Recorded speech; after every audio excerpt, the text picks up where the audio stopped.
Nagewaza, throwing techniques. Nagewaza is further broken down into tachiwaza, which is throwing techniques involving hand, hip, or leg, and sutemewaza, which is sacrifice throws, using your body to take your opponent down. Tachiwaza has three subcategories: tewaza, hand throws; koshiwaza, hip throws; and ashiwaza, leg throws.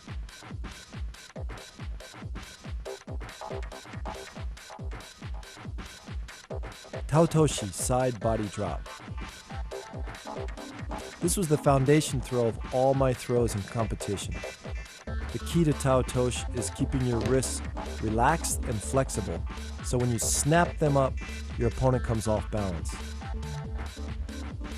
Try not to worry about where your feet are placed. Just worry about pulling your opponent off balance and turning as fast as you can. Again, let's look at the footwork. My left foot goes across his ankle and I pull my opponent over my foot. Again, as I set my opponent up, it's important to snap my wrists in order to create that kazushi, or off balancing. Then I follow through. Remember, the key to throwing for ippon, or full point, is to use your whole body, not just your arms or legs, but your whole body committed 100%.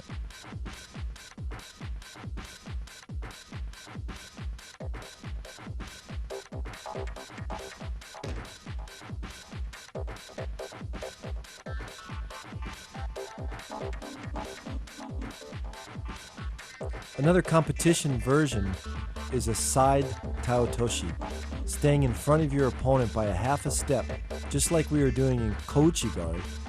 This time I'm just going to step across and throw him with taotoshi. It's a very quick and effective throw.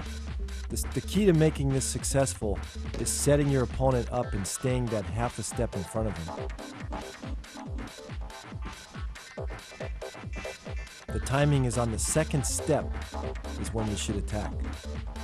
Just think about your legs stepping across and keeping the throw nice and tight and quick. A common problem in taotoshi is your opponent holding you out and not letting your left hand or your lapel hand come in. So one way around this is to come in with one hand. I often did this in competition against a right-sided opponent. Watch as I come in, I bring my left hand across and just leave it in the elbow joint of my opponent's left arm. Keep the pulling hand very tight, and the quickness of the body turn will complete the throw. Ippon seonage, shoulder throw. Another classic move in judo. This throw you can see in many Olympic and international competitions. Let's break it down. As I'm moving backwards, my feet are going to be shoulder width apart, back straight, and follow through. In detail, let's look at my body position. My legs are shoulder width apart, my knees are slightly bent, my back is going to be straight. As I turn my body, I'm pulling his arm as tight as possible to trap his bicep in between my elbow, my forearm, and my shoulder. Then I drop my body and throw.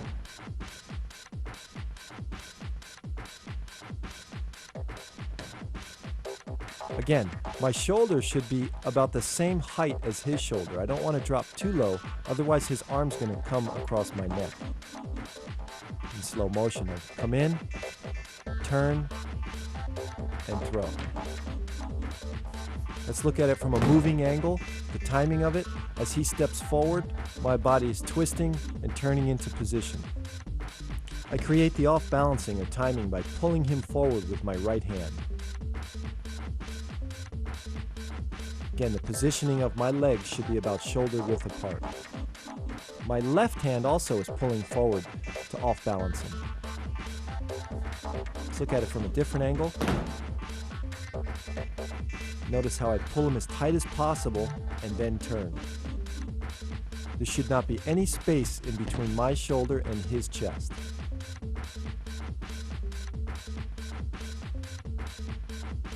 When done with the proper quickness and timing, this throw, Ippon Seonagi, can be very effective, especially against bigger opponents.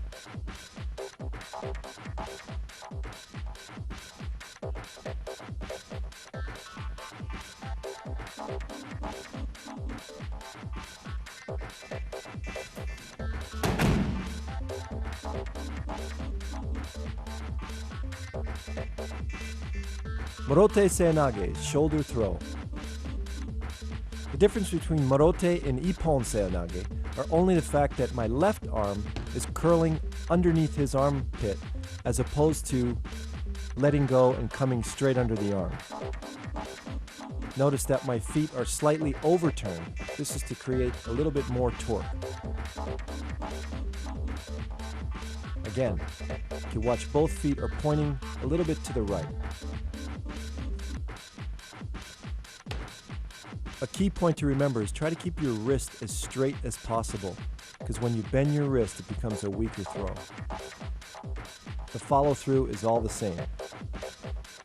You notice my right hand is pulling my opponent up, my left pinky's turning out. This is to create more of that off-balancing, which is needed in all judo moves. Try to bend as low as I can to come underneath his belt or center of gravity. Let's look in slow motion at the timing. Notice my right hand pulling his leg forward. As he steps forward, I twist in for the throw.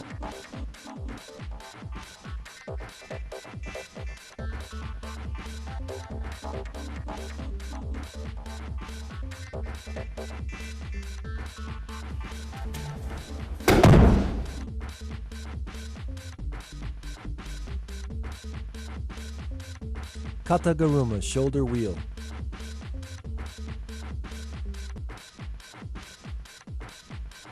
Kataguruma, surprisingly, is a hand technique. And what that means is your hands or wrists basically create the opening or the off-balancing as your body drops underneath. Notice how my hand pulls up, he moves onto his toes, I drop my body underneath and try to lift with my legs, keeping my back straight. Let's look in slow motion.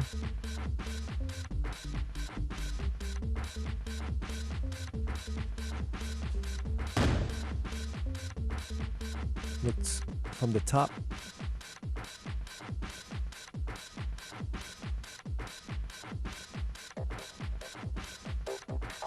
Now let's look at a more competitive version of Kataguruma. I simply duck under his far arm, lifting him onto my shoulders and throwing him back into the rear.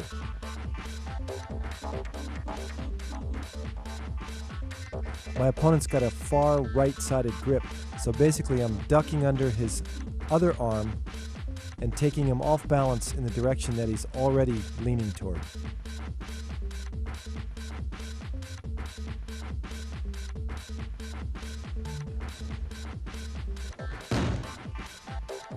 This takes a strong back, but again, you're lifting with your legs and not with your back.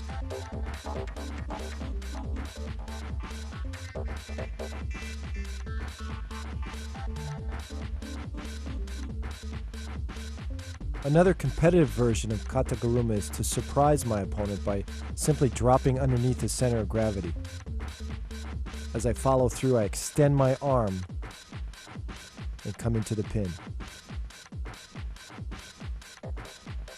Remember to pull with your right arm as you drop underneath and finish the throw.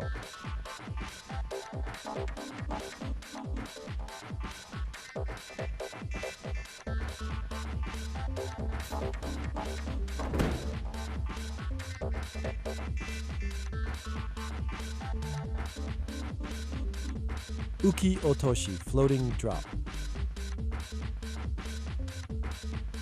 A classic throw taught in kata, this throw demonstrates the essence of judo. As my opponent pushes or moves forward, I use his energy and strength against him, dropping my knee and throwing him forward.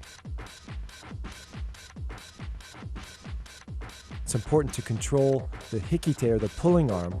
As I drop, I'm going to pull and whip my opponent across.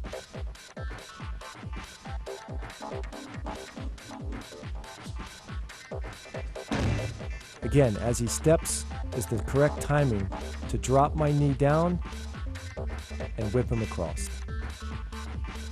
To apply this technique in competition, push your opponent backwards so he reacts and pushes forward. At that moment, turn quickly, thrusting your elbow into his armpit and pulling down with your hikite, or pulling arm.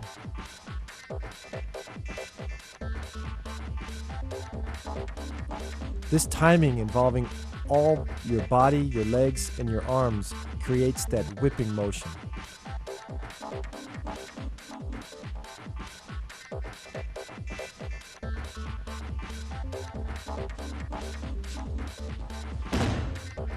This throw is difficult and uses a lot of timing.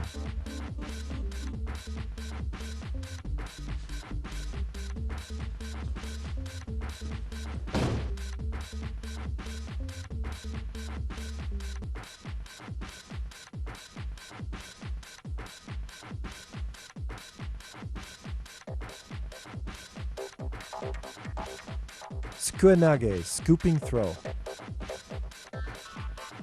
This is often used as a counter to uchimata in competition.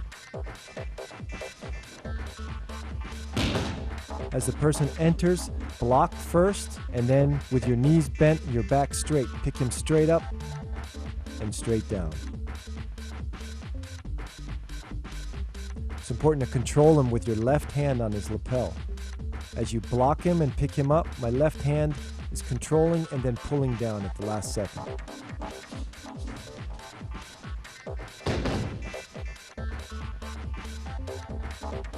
Watch in slow motion. Block, pick up, step, and finish.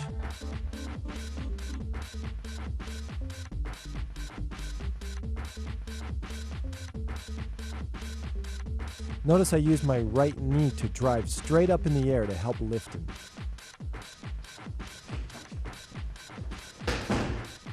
It's important to lift with your legs and not with your back.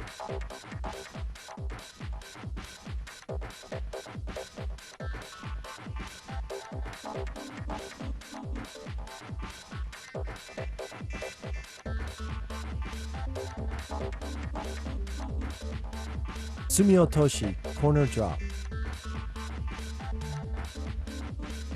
Another throw that demonstrates the pure essence of judo, timing. As my opponent is moving forward, I'm going to use the correct timing to switch directions and throw him backwards. Basically taking his feet out from underneath him.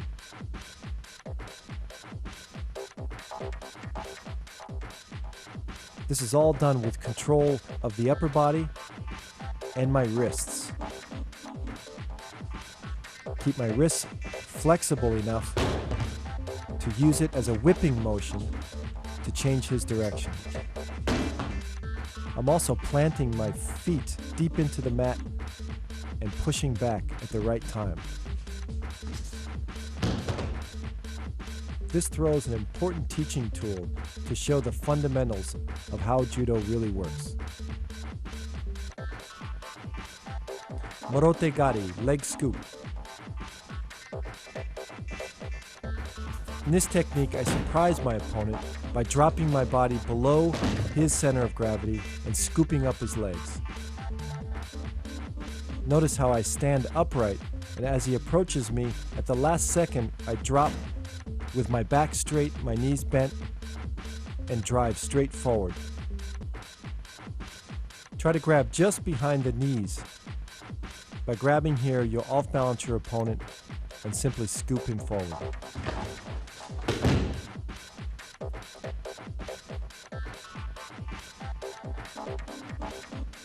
Let's look at it from the top.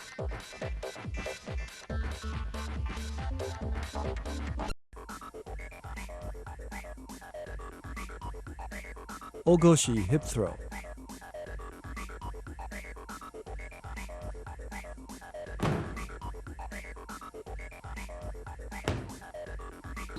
One of the first moves we learn as a beginner in Judo, Ogoshi teaches you to lift with your legs and not your back.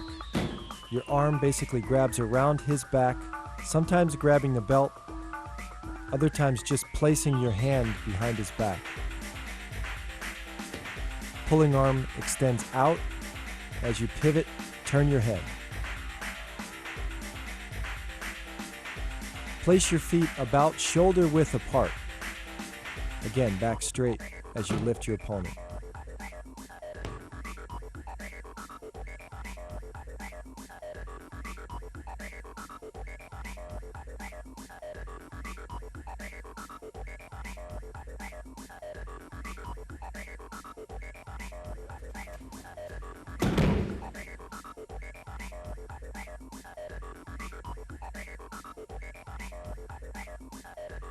Ukigoshi, floating hip throw. This is one of the foundation throws of Judo. When I was training in Japan, the high school kids used to train an hour on this throw each day. Let's look at the hip placement. Notice my body is to the right side of his body. I'm not directly in front of him. My right hand is pulling him off balance as I turn in and create the throw. My left hand is placed about the middle of his back.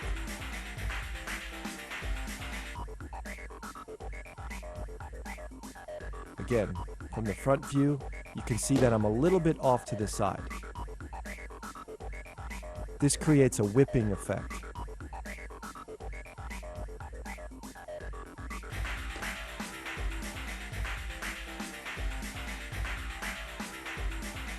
Now let's look at it as I'm moving into the opponent. Okay, I take a deep step with my left, and my right comes back, lifting my opponent as I'm turning. This is pure timing. Now in a different angle as I'm moving back, as his left foot comes forward, that's the time that I turn. Timing is essential in this throw.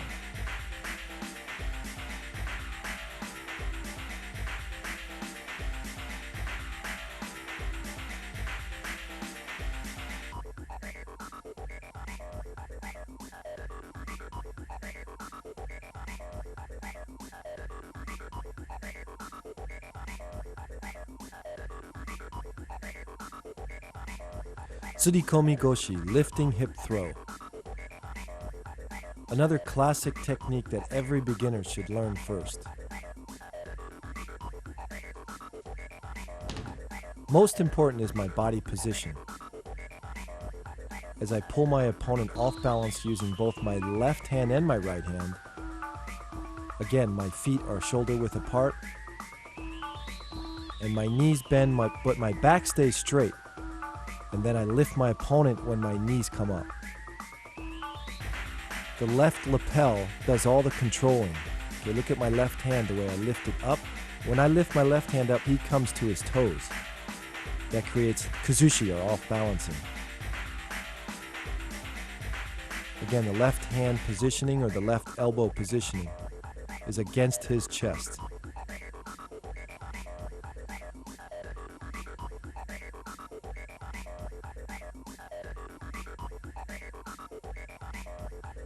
Let's look at the footwork. As I pull him forward, he steps forward, and then I turn.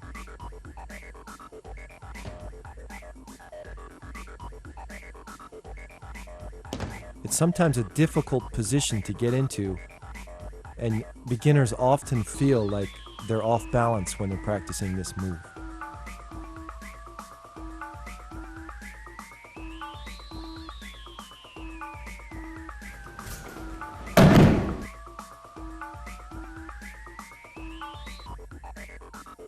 Harai Goshi, sweeping hip throw. This throw is often used by tall fighters because their legs are long and they're able to sweep out their opponent's legs at ease. The timing is similar to like a koshiguruma or any other hip throw. When your opponent steps forward, you turn and kick out your left leg which sweeps out your opponent's legs. Again, the key to all hip throws are really in the off-balancing or the pulling. My right hand is pulling my opponent off balance, and the sweeping leg does nothing more than just follow through for the throw. It's important not to emphasize sweeping your opponent's legs out, but put more emphasis on off-balancing your opponent, letting your leg just be a guide.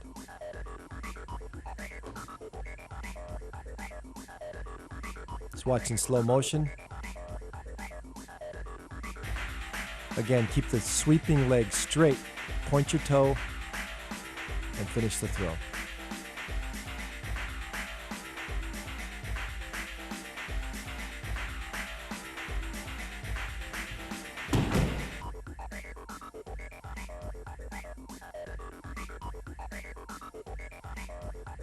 Hanegoshi, spring hip throw. Another classic hip throw in Kodokan Judo.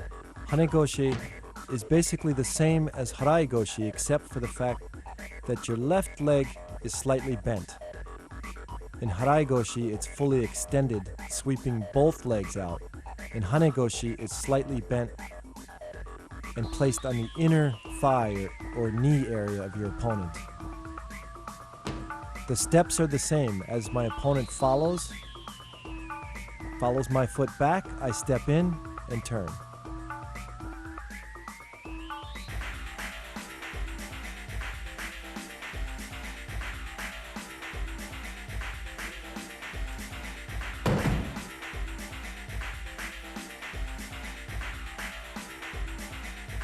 Utsurigoshi, changing hip throw.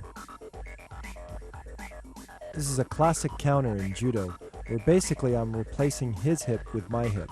As he comes in, I check or block, lift him straight up in the air, and throw my hip in for like an ogoshi.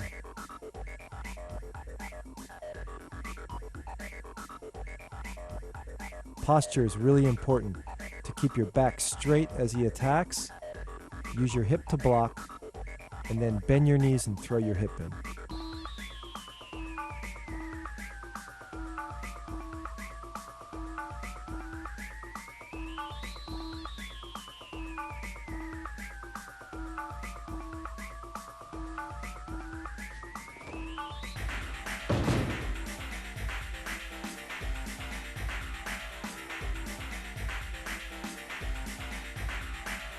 My pulling hand is very important also to control his body. As I block, I keep him tight, close into me, and as I finish the throw, I pull with my right hand. Look from the top.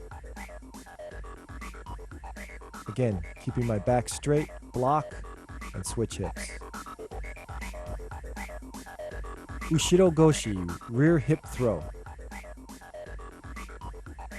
This is a classic counter against a hip throw where I check and then basically just take my opponent straight up and straight back.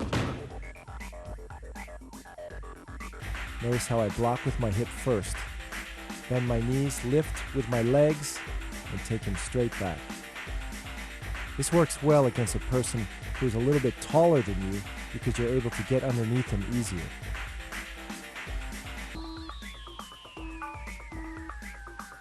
Also control him by keeping his body close to yours and basically bear hugging him until you throw him down.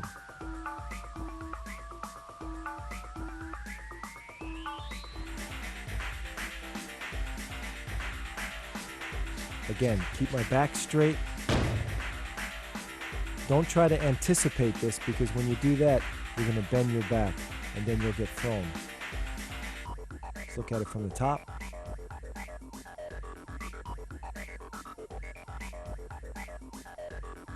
Straight up and straight down. Tsurigoshi, lifting hip throw. The main difference between this throw, Tsurigoshi, and Ogoshi is the fact that I grab his belt. Watch as he comes in, I grab his belt, and then I attack, much like an Ogoshi.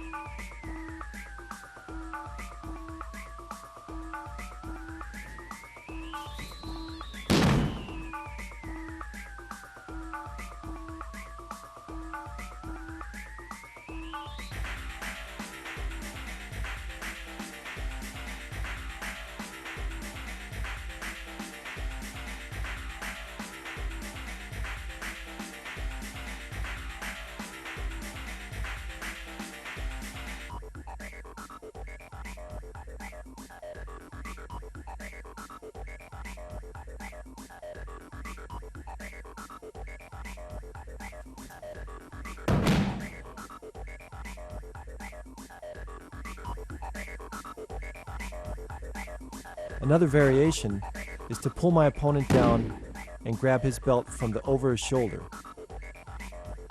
Basically, I use the same hip movement with my legs shoulder width apart, and I use the pulling arm to complete the throw.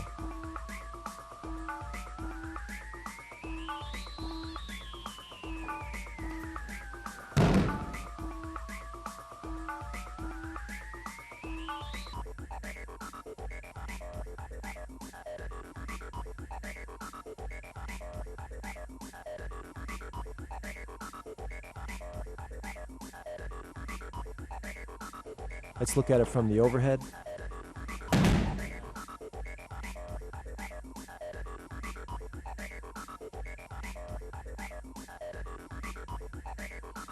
Koshi-guruma, hip wheel. This is one of the fundamental throws in judo. It's important to learn this well because it enhances your other hip throws. Let's look in slow motion. It's important to turn my hip completely and rotate my opponent around. My right hand pulls forward, my left hand comes around the neck and controls the back of the neck, pulling forward. Look at the position of my feet. They're shoulder width apart. My back is straight as I bend my knees. And then basically I lift my knees and lift my opponent off the mat at the same time.